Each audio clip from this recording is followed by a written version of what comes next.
Gente, hoje eu quero conversar com vocês, seguindo na mesma lógica de conversarmos sobre questões nas quais a gente possa avançar, tanto no direito material quanto processual do trabalho, sob a lógica de que, no momento presente, por mais que nós estejamos tontos com tanta alteração legislativa, e todas elas sempre no mesmo sentido de retirar ou fragilizar direitos trabalhistas, e que nos pareça que o nosso horizonte último deva ser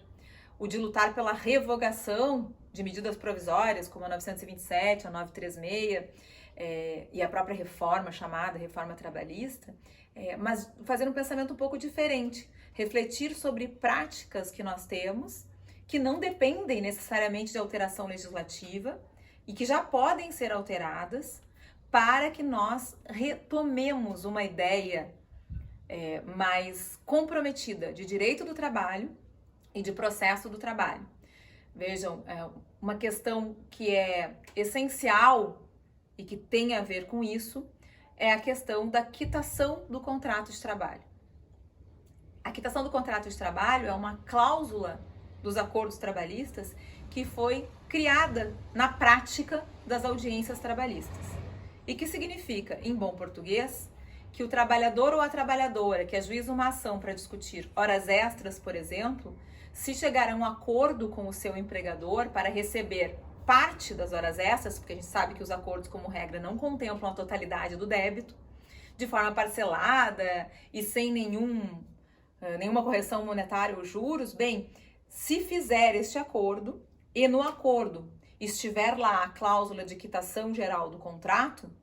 isso vai significar que essa trabalhadora ou trabalhador não poderá ajuizar outras ações contra o seu empregador, outras ações discutindo outras coisas, dano moral, acidente de trabalho, acúmulo de funções, excesso de jornada em período posterior, ou seja, lesões que ainda não foram conhecidas do poder, trazidas ao conhecimento do Poder Judiciário, lesões que não foram acordadas, lesões que não foram repostas nem parcialmente e que não são sequer objeto do processo em que o acordo é feito. Essa cláusula de quitação geral do contrato, que não tem previsão legal, ao contrário, tanto o Código Civil quanto a CLT tem conceito de quitação, e a quitação é a resposta ao pagamento. Então, nesse exemplo que eu dei para vocês, se houver um acordo sobre as horas extras no valor de R$5.000, a quitação será de R$5.000, desse valor que está sendo pago ou que está sendo devolvido a quem trabalhou sem receber. Então, a lógica da quitação geral de contrato não atende sequer ao conceito de quitação que nós temos na legislação trabalhista. Mas o que eu quero chamar a atenção de vocês é de que essa prática é extremamente nociva, não apenas porque desrespeita o conceito de quitação e, inclusive, afeta o direito de acesso à justiça, que está lá como direito fundamental no artigo 5º da Constituição e no inciso 29 do artigo 7º. Mas também pelo caráter simbólico dessa previsão. Porque dizer ao trabalhador que se ele vai até a Justiça do Trabalho, a opção é suportar o tempo do processo até o final para talvez receber seus créditos, porque nós não podemos esquecer que quase 80% das execuções trabalhistas não se resolvem porque não se encontra patrimônio para satisfazer o crédito. Que a opção dele é ou isso, ou fazer um acordo por muito menos do que aquilo que ele sabe que tem direito de receber, parcelado, mas que esse acordo ainda vai significar a vedação de acesso ao Poder Judiciário Trabalhista, o recado social dessa prática é o recado social de que é possível, primeiro, de que o processo é um bom negócio para quem agride a ordem jurídica e não para quem é lesado na sua esfera de direitos. Segundo, que é possível, sim, regras que vedam o acesso à justiça. Vejam, eu não tenho dúvida em dizer para vocês que a aceitação, de certo modo, passiva das alterações feitas pela Lei 13.467, quando diz, por exemplo, que a trabalhadora ou o trabalhador, mesmo pobre, beneficiário da assistência judiciária gratuita, podem ser condenados a pagar custas e honorários de advogado, honorários de perito num processo, que é uma regra que busca a vedação do acesso à justiça e que concretamente reduziu o número de demandas pelo temor dos trabalhadores de ajuizarem uma demanda e saírem devendo para o seu agressor da ordem jurídica,